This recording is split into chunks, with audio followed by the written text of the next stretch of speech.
Assalamualaikum warahmatullahi wabarakatuh. Alhamdulillahi rabbil alamin. Wassalatu wassalamu ala asyrafil mursalin Sayyidina Muhammadin wa ala alihi wa sahbihi ajma'in. Subhanaka la ilma lana illa ma 'allamtana innaka antal alimul hakim. Rabbi shrah li sadri wa yassir li amri wahlul 'uqdatam min lisani yafqahu qawli.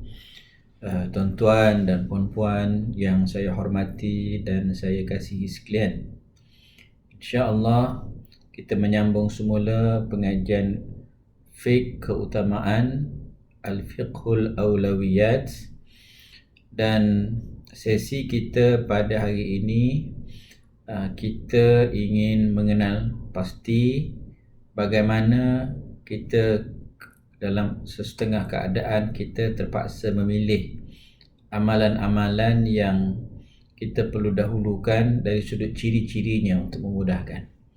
Dan menariknya pada pertemuan kita kali ini lebih kepada contoh-contoh perbandingan antara jihad dengan antara jihad, kemudian antara haji dan sebagainya.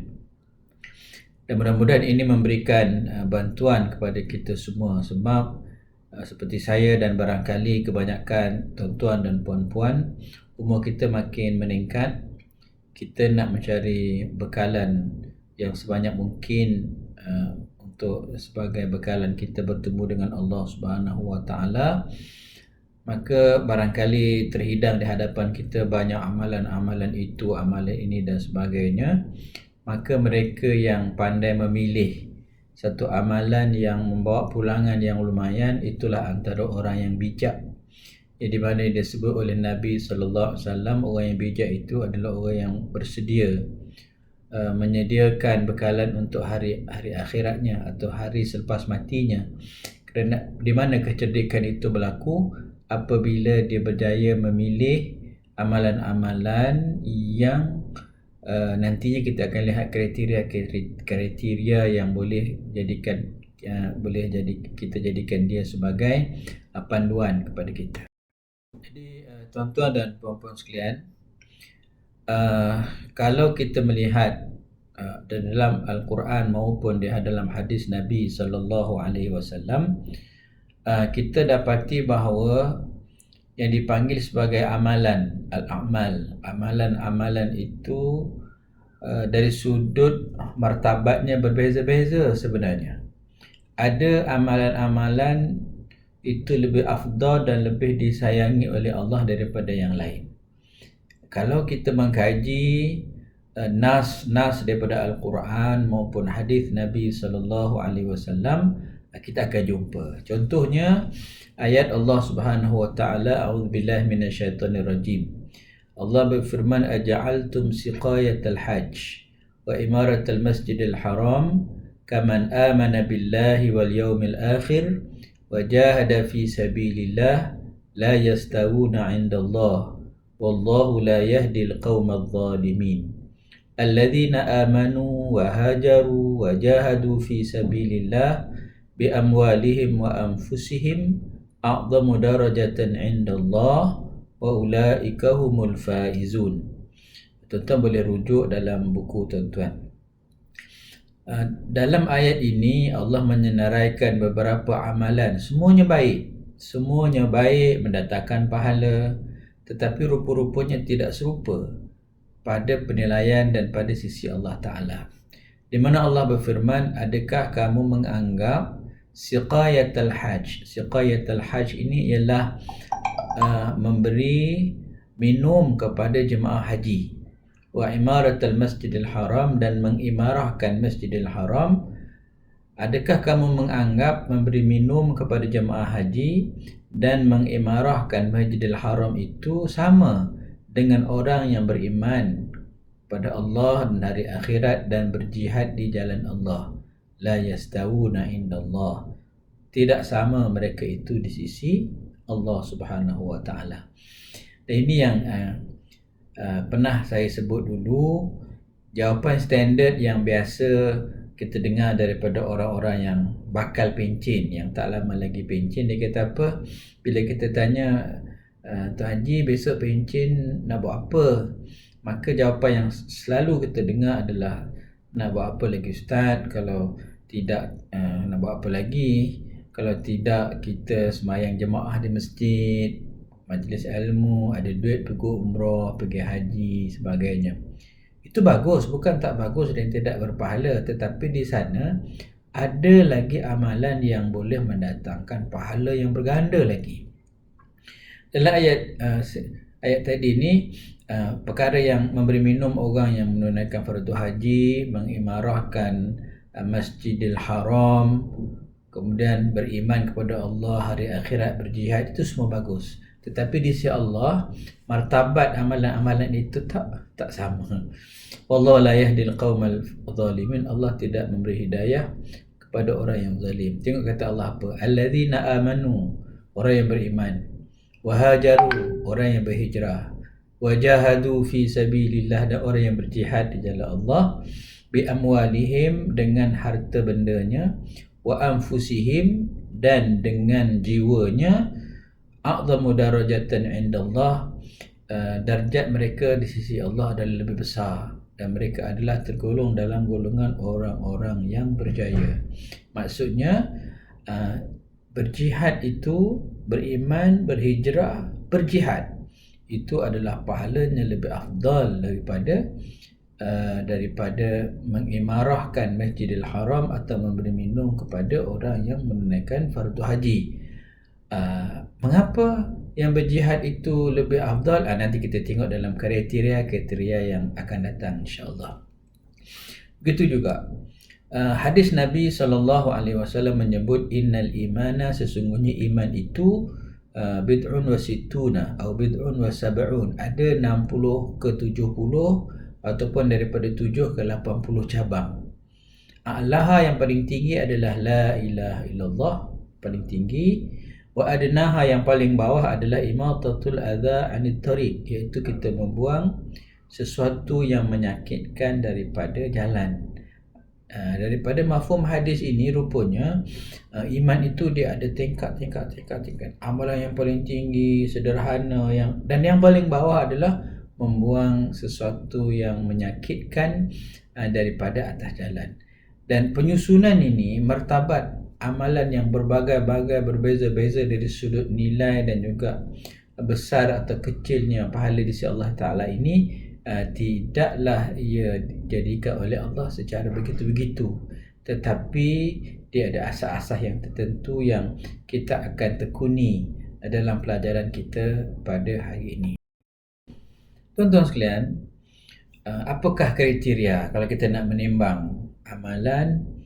2 atau 3 amalan itu mana yang kita nak dahulukan maksudnya?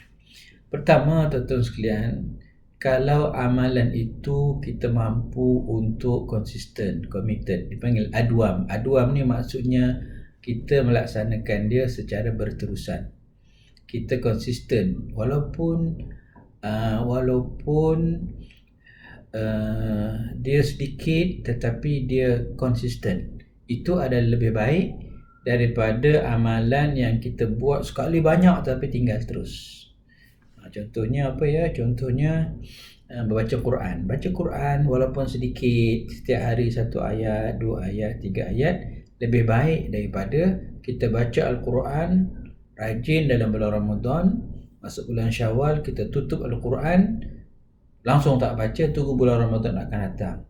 Jadi kalau ditimbang 2 perkara ini, mana yang lebih baik adalah kita baca Quran setiap hari walaupun sedikit, dipanggil amalan yang adwam. Adwam ni maksudnya yang berkekalan, berterusan.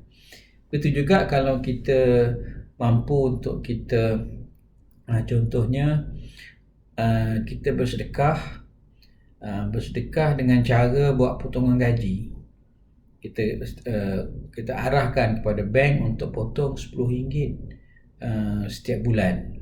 Setiap bulan RM10, kita tajak anak-anak yatim ke, atau amal Palestin ke, apa-apa jugalah. Di masjid kita ke, kos pengurusan contohnya, kita arahkan pada bank untuk potong dalam akaun kita RM10 sebulan atau RM5 sebulan, tapi konsisten.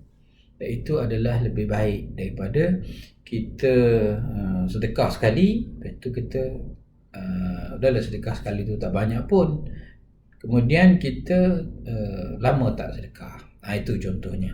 Jadi biar sedikit tetapi berterusan. Nabi SAW bersabda, ahabbul a'mal ilallah adwamuha wa in qalla. Amalan yang terbaik itu adalah amalan yang berterusan walaupun dia sedikit. Kemudian seorang sahabat Nabi namanya Masruq pernah bertanya kepada Sayyidatina Aisyah radhiyallahu taala anha, ayul amal kana ahab ila Nabi sallallahu alaihi wasallam, amalan yang Nabi suka yang macam mana wahai Aisyah? Aisyah kata ad-daimu, amalan yang berterusan.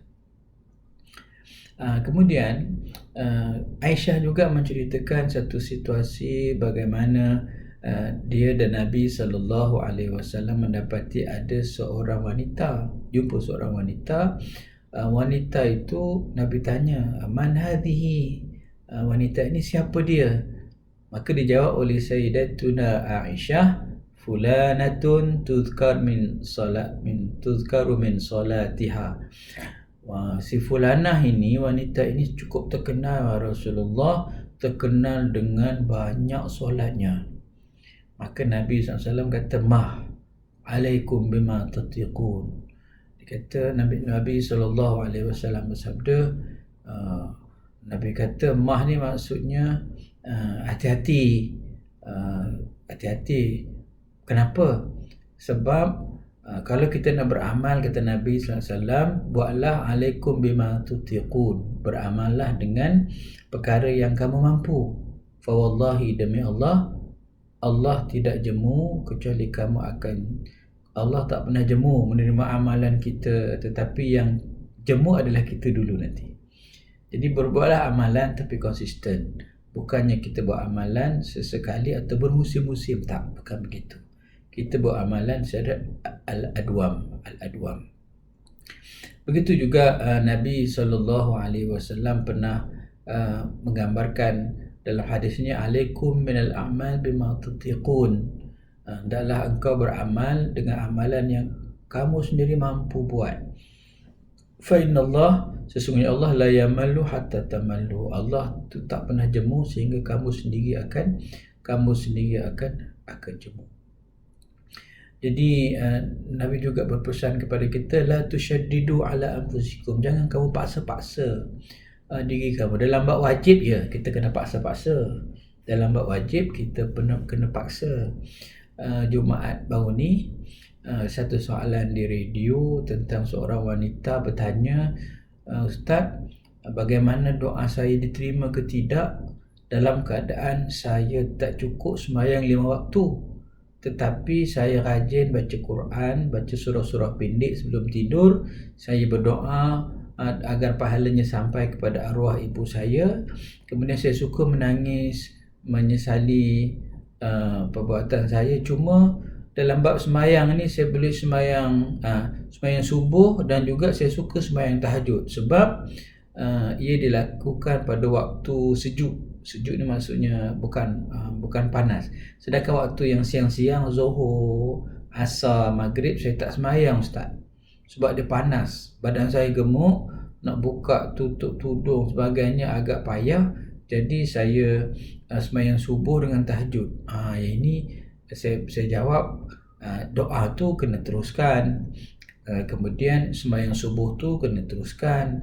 Tapi kena betulkan cara kita berfikir, iaitu dalam mendahulukan perbuatan-perbuatan, kita wajib mendahulukan yang fardu sebelum kita buat yang sunat.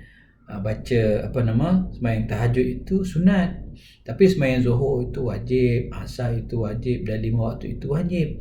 Kalau kita rasa panas nak sembahyang zuhur sebagainya, kita kena fikir betapa bergandanya panasnya nanti di neraka, di padang mahsyar, lebih lagi daripada kepanasan hari ini. Jadi kadang-kadang kita salah pertimbangan. Kita belum buat yang sunat, yang suka buat kenduri contohnya, panggil orang makan dan sebagainya. Tetapi kita kedekut dengan anak bini kita kedekut dengan mak ayah kita, itu tak betul. Nabi sebut la tushaddidu ala anfusikum, kamu jangan paksa memberat-beratkan diri kamu dalam perkara-perkara yang sunat. Dia wajib kena, tapi yang sunat jangan kita berat-beratkan diri. Fa imma halaka man kana qablakum bi syadidihim ala anfusihim, sesungguhnya umat dulu-dulu itu binasa sebab mereka syadid, mereka itu mereka itu memberatkan diri mereka masing-masing. Sebab itu Nabi kata satajiduna baqayahum fis sawami' wa diyara. Sebab itu orang yang kekal, committed, yang duduk dalam biara-biara dalam gereja tak ramai, tapi yang datang seminggu sekali itu ramai. Sebab apa? Sebab di kalangan agamawan mereka memberat-beratkan diri. Jadi kriteria yang pertama kalau kita nak memilih amalan itu adalah yang kita boleh lakukan secara berkekalan. Itu lebih baik walaupun sedikit. Tapi kita kena latih lah, Contohnya baca Quran yang berkekalan. Setiap hari kita buat sedekah, lebih-lebih lagi sedekah subuh. Kita buat secara berkekalan.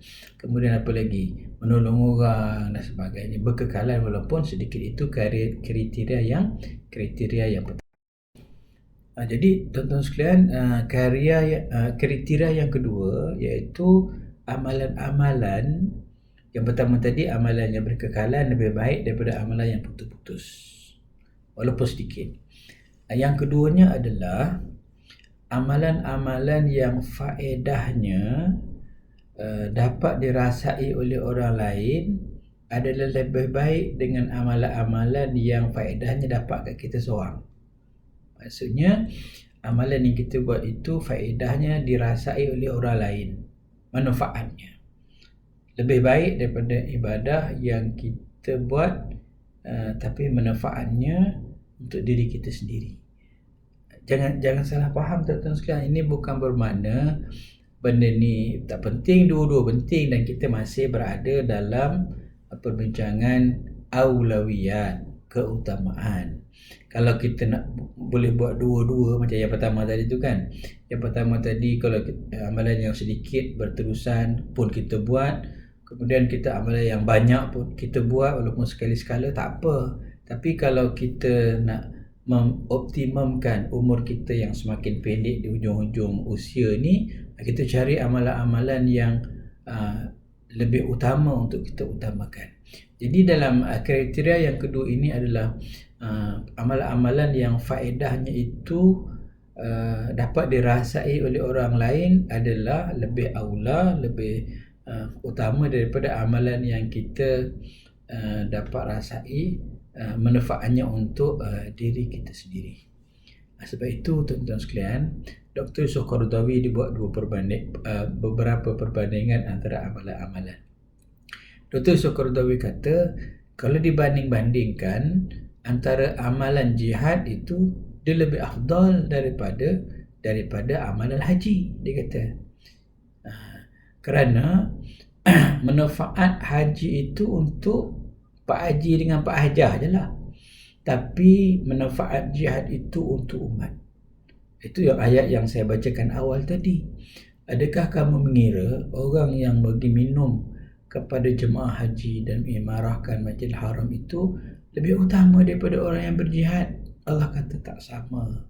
Sesungguhnya orang yang beriman kepada Allah, berhijrah dan berjihad di jalan Allah dengan hartanya, dengan jiwanya adalah lebih besar pahalanya di sisi Allah Subhanahu wa taala.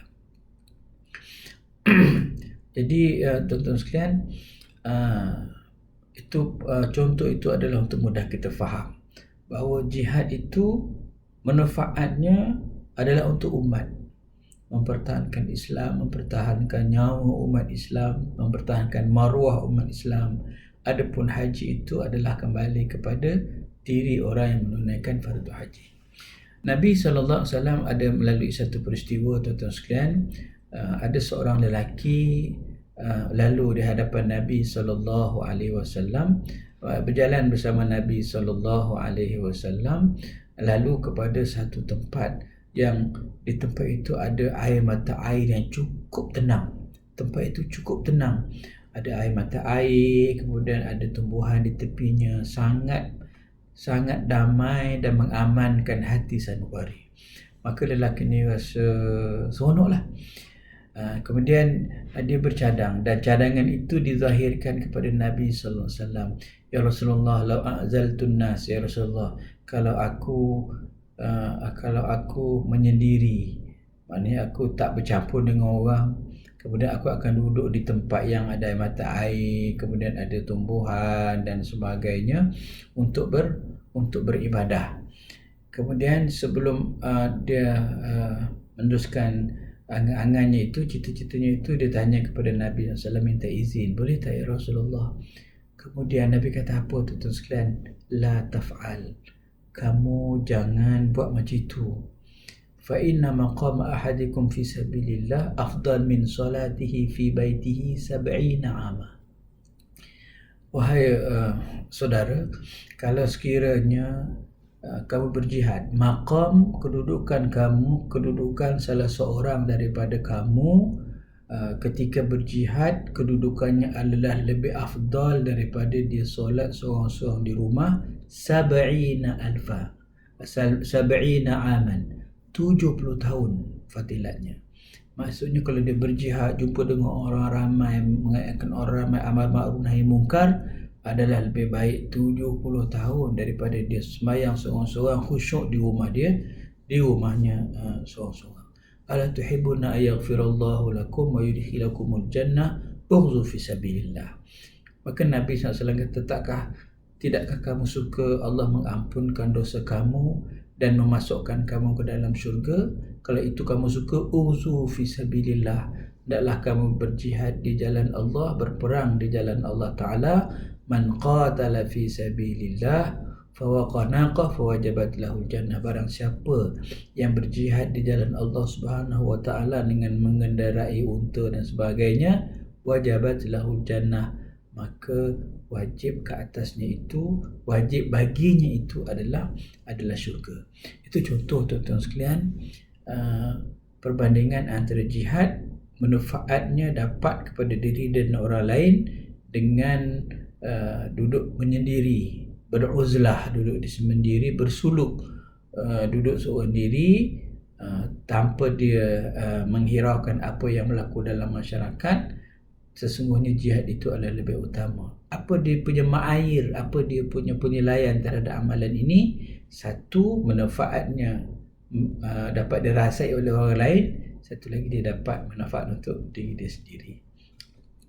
Begitu juga dalam isu, contohnya dalam banyak hadis Nabi SAW, Nabi SAW melebihkan ilmu, ahli ilmu, orang yang ada ilmu dengan orang yang hanya beribadah semata-mata, khususnya lagi tanpa ada ilmu. Walaupun ada ilmu, kalau dia beribadah, seorang manfaat ibadat itu adalah untuk abid, untuk orang yang beribadat tu, tapi manfaat ilmu adalah untuk manusia.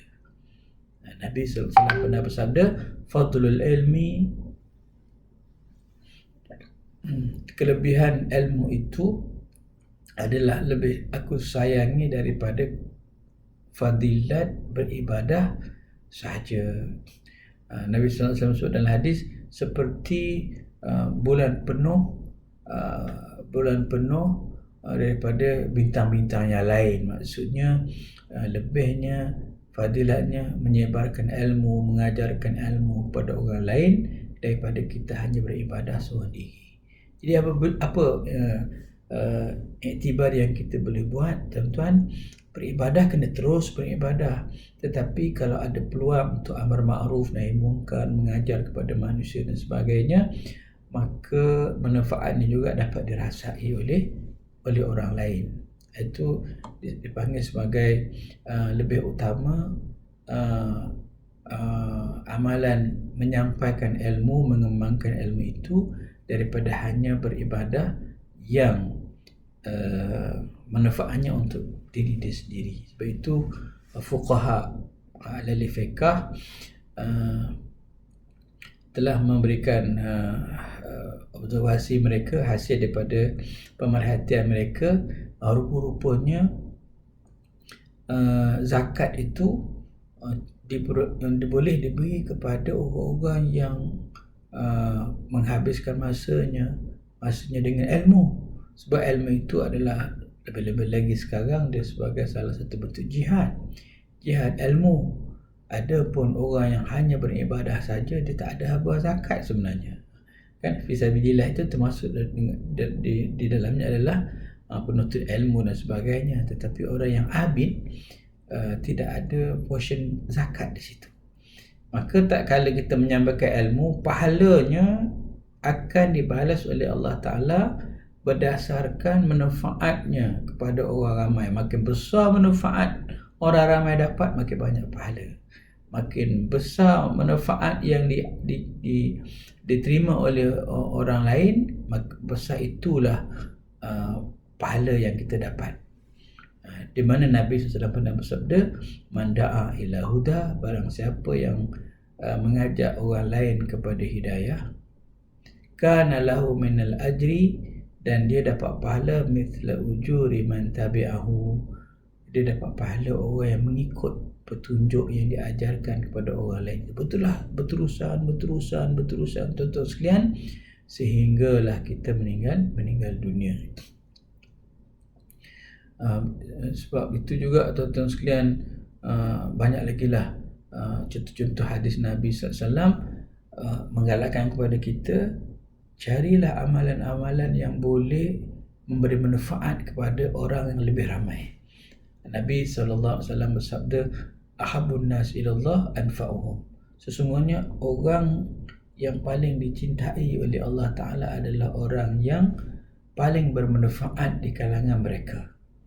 Kemudian Nabi SAW beri contoh-contoh, sururun tudkhiluhu ala muslim, kita memberikan kerja-kerja kita yang memberikan kegembiraan kepada orang-orang Islam, atau takshifa anhu kurbatan, ataupun kerja-kerja kita yang dapat menyingkap kesusahan atau menolong orang yang di dalam kesempitan contohnya, atau taqdi anhu dainan, ataupun kerja-kerja kita yang boleh menyelesaikan masalah hutang orang, ataupun tatrudu anhu ju'an, ataupun kerja-kerja kita yang boleh yang boleh menyelamatkan orang lain daripada kelaparan. Sehingga Nabi SAW sebut dalam hadis, wala an amshi ma'a akhil muslim fi hajatin ilayya min an a'takifa fil masjid syahra. Sesungguhnya kalau aku berjalan dengan seorang saudaraku untuk menyelesaikan masalahnya adalah lebih aku sayangi daripada aku beriktikaf di masjid Nabi selama sebulan. Maksudnya tengok iktikaf sebulan untuk diri dia, tapi menyelesaikan masalah, manfaatnya dapat dikecapi oleh orang lain. Begitu juga besarnya pahala orang yang berusaha untuk mendamaikan puak-puak yang bergaduh, individu yang bertelagah. Kalau ada seorang atau satu puak cuba mendamaikan semula, subhanallah, pahalanya banyak, sebab manfaatnya dirasai oleh orang yang bergaduh itu. Nabi SAW bersabda, ala ukhbirukum bi afdal min darajatis salah wa siyam sadaqah. Tidak aku memberitahu kepada kamu amalan yang lebih afdal daripada solat, daripada puasa dan daripada sedekah. Apa dia Rasulullah? Islah dhatil bayin, iaitu kita mengislahkan, kita mendamaikan orang-orang yang bersengketa. Fa inna fasada dhatil bayin hiya al-haliqah, sebab kerosakan akibat daripada pertelagahan antara manusia senyum umat Islam, dia adalah seperti pisau cukur. Pisau cukur itu Nabi kata, la aqul tahliqu sya'ri, pisau cukur yang aku masukkan itu bukan untuk mencukur rambut atau membuang rambut, tapi walakin tahliqud din, tetapi dia akan mencukur agama tu. Jadi ini yang kita nampak di negara kita. Bila perpecahan kuat di kalangan umat Islam, maka Islam sendiri akan terkesan dengan dia. 2-3 kes mahkamah yang terbaru semua memihak kepada bukan kepada kita sebagai umat Islam. Kes murtad, kes baru ni di Selangor, kes liwat, kemudian kes penggunaan kalimah Allah dan sebagainya. Ini semua berlaku disebabkan fasad, kerosakan bila berlaku perpecahan dan perselisihan yang tidak kunjung padam di negara kita. Kalau ada satu puak, kalau ada satu peribadi yang boleh mendamaikan, pahalanya sangat besar. Itu yang disebut oleh Nabi SAW, sehingga Nabi pernah memberikan kita satu gambaran kesan kalau sekiranya seorang pemimpin yang adil, kerja buat dia itu sebenarnya adalah lebih besar daripada orang-orang biasa membuat kerja-kerja amal. Contohnya kalau seorang imam adil, seorang pemimpin dalam kepimpinannya dia membuat undang-undang, yang undang-undang itu boleh menyebabkan orang yang dizalimi dapat diperjuangkan haknya, mengembalikan hak kepada orang-orang yang luput haknya disebabkan kezaliman dan sebagainya. Kalau dia membuat undang-undang yang boleh menyebabkan orang yang lapar dapat makanan, kemudian dia boleh buat undang-undang yang boleh menggerunkan orang yang berniat untuk merosak, memporak-porandakan masyarakat dengan mencuri, berzina dan sebagainya. Tengok, kalau seorang pemimpin berjaya membuat undang-undang begitu, pahalanya cukup besar sebenarnya. Tak serupa dengan kita orang biasa-biasa kita ni. Sebab itu ada seperti setengah salafus soleh disebutkan, dia kata law kanat lana da'watun mustajabatun la da'awnaha lis-sultan fa inna Allah yuslihu bisalahi khalqan kathira. Maksudnya kalau berbaki pada diri aku ni dakwah yang sangat mustajab, aku akan gunakan dakwah ni, maksudnya doa. Kalau ada pada diri aku doa yang sangat-sangat mustajab, nescaya aku akan gunakan doa itu untuk mendoakan kebaikan untuk sultan, pimpinlah. Kerana Allah SWT akan memperbaiki kalau dengan kebaikan sultan atau pemimpin ini, kesannya akan dapat dirasai oleh rakyat, oleh masyarakat. Sebab itu di negara kita dan juga di negeri kita, kalau khutbah Jumaat kita mendoakan kebaikan kepada sultan. Sebab kesan sultan yang baik, maka dia akan bawa kesan kepada rakyat. Sebab itu kita orang Melayu Islam kita ni berhutang budi juga dengan para sultan, para mesyuara masuk Islam, kemudian sultan kita masuk Islam, dan kita jadinya pun masuk Islam dengan izin hidayah Allah Subhanahu Wa Taala. Jadi itu dalam hadis riwayat At-Tabrani daripada Ibnu Abbas bahawa Nabi SAW bersabda, yaumun min imamin adilin afdalu min ibadati sittina sa'ah. Satu hari bertindaknya imam yang ataupun pemimpin yang adil itu, tindakannya yang baik, yang adil itu adalah lebih baik daripada ibadat 60 tahun, kata Nabi SAW. Begitu juga dalam riwayat Imam Tirmizi, sesungguhnya inna ahabban nasi ila Allah yaumal qiyamah wa adnahu minhum majlisan imamun adil. Sesungguhnya manusia yang paling Allah sayang pada hari kiamat dan kedudukannya paling dekat dengan Allah Subhanahu Wa Taala, iaitu imamun adil, pemimpin yang adil. Mengapa disebut imam yang adil? Kita lihat dari sudut manfaatnya. Manfaatnya itu, kalau dia buat satu benda yang baik, manfaatnya dapat pada rakyat yang ramai. Nabi SAW juga pernah bersabda, salah satu ada 3 golongan, la turaddu da'watuhum, tidak ditolak doa mereka, as-saimu hatta yuftir, orang yang berpuasa sehingga dia berbuka puasa. Yang kedua, wal imamul adil, imam yang adil. Yang ketiga, da'watul mazlum, iaitu doa orang yang dizalimi. Jadi kriteria yang kedua adalah amalan yang manfaatnya dirasai oleh orang lain itu adalah lebih baik daripada amalan yang hanya manfaatnya hanya kepada orang yang beramal itu sendiri. Jadi kita dah dapat dua sekarang ini. Yang pertama tadi yang berkekalan, dan yang kedua ini yang baru kita sebut ini adalah yang manfaatnya itu mutaaddi, manfaatnya itu dapat dirasai juga oleh orang lain.